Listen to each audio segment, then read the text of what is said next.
مستند انقراض نسل دماغ ایرانی. سالیان سال است که عمل دماغ در ایران رواج پیدا کرده است.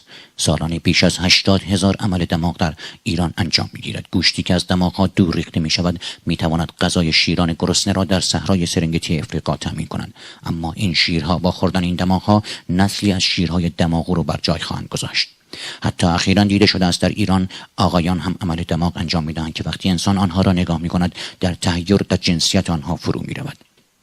امروزه دماغ اسیر ایرانی فقط در روستاهای دوردست یا در دره‌هایی که قبایل دور افتاده هستند دیده می شود.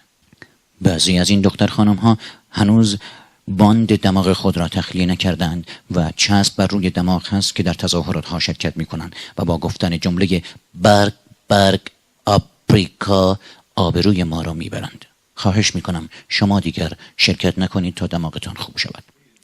به لطف